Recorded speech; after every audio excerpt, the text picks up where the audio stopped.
Self reminder tanggal 5 Agustus tahun 2021. Waktu menunjukkan jam 9 malam. Masih berada di kantor, malah baru datang.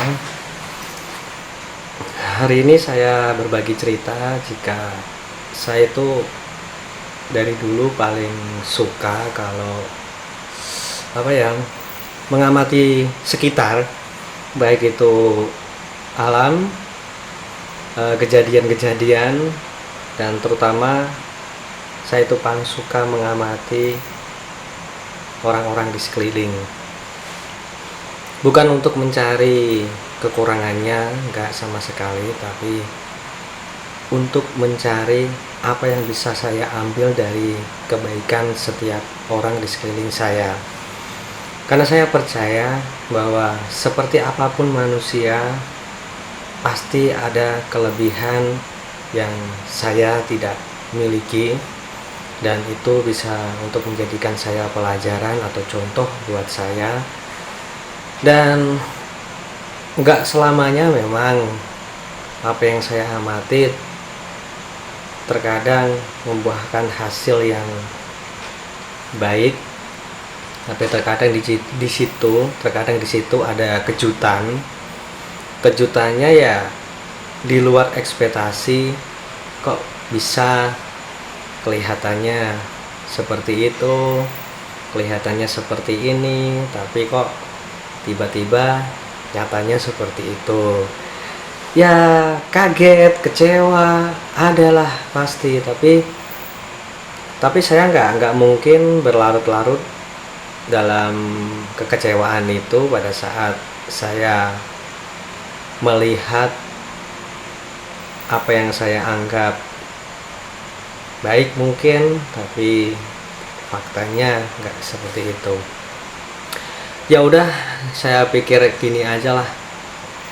Saya pikir seperti tadi, yang penting udahlah ambil positifnya aja. Karena begitu lelah kalau kita hanya mengamati kekurangan seseorang. Lelah sekali, karena itu benar-benar buat saya itu seperti racun di dalam diri sendiri jika kita mengamati kekurangan orang kalau tidak mengambil pelajaran darinya. Dan hari ini cukup puas karena pelajaran yang bisa saya ambil hari ini adalah keikhlasan. Belajar untuk ikhlas, karena itulah pilihan terbaik menurut saya, belajar untuk ikhlas. Karena gak mungkin saya mengulang waktu kembali ke masa lalu untuk memperbaiki keadaan ataupun untuk menghindari suatu masalah, gak mungkin.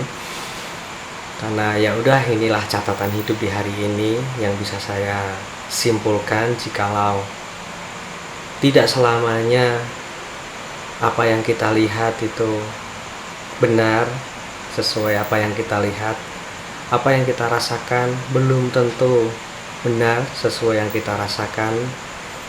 Karena apapun itu bisa berubah. Buktinya saya membuat kesimpulan, saya membuat prediksi 2 tahun yang lalu tentang sesuatu hal.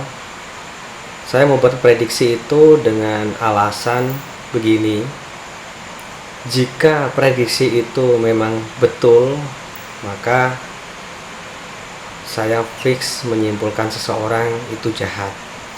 Tapi selama 2 tahun itu saya tahu kalau memang orang itu jahat. Tapi selama 2 tahun itu saya berusaha untuk positif, berpikir positif. Siapa tahu di baliknya ada niat yang baik mungkin, atau mungkin ada maksud tertentu yang baik. Saya berusaha untuk berpikir positif. Tapi ternyata 2 tahun itu prediksiku tepat. Dan prediksi yang tepat itu menyimpulkan jika orang itu memang parah. Menurut saya parah sekali. Gila, benar-benar gila. Tapi ya udahlah, mau gimana lagi kan. Setidaknya saya dapat pelajaran yang bisa saya ambil. Makanya saya buat video ini buat pengingat untuk diri saya, untuk Untuk kedepannya agar mungkin lebih berhati-hati lagi. Ya seperti itu tadi, terkadang orang kelihatannya penampilannya meyakinkan, halus, tapi tidak seperti itu kadang kan ya.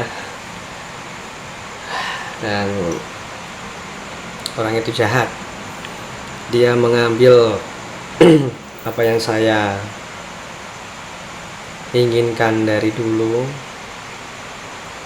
Dia juga tahu jika saya menginginkan hal itu, bahkan itu satu-satunya alasan. Ya, tapi karena sesuatu hal diambil,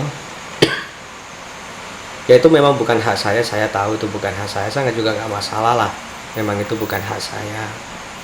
Akan tetapi yang membuat saya kecewa, tidak ada nurani.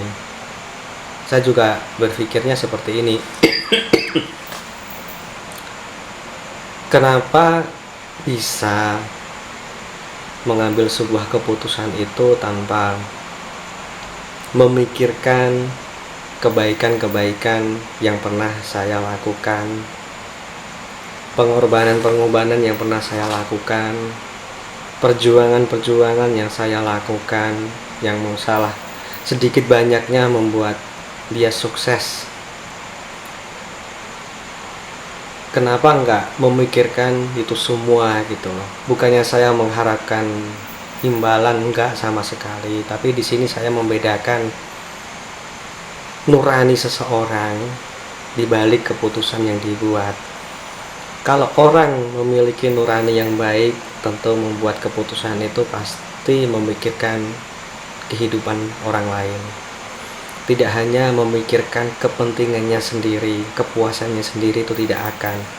Apalagi sampai mengarang cerita, ini, itu buruk sekali menurut saya. Akan tapi ya itu tadi, mau gimana gitu kan. Lagian udahlah, yang sudah biarlah sudah. Setidaknya sudah dapat jawaban fix ya, sudah dapat jawaban. Kalau jahat orangnya, saya mau apa gitu, mau membalas, buat apa kan membalas?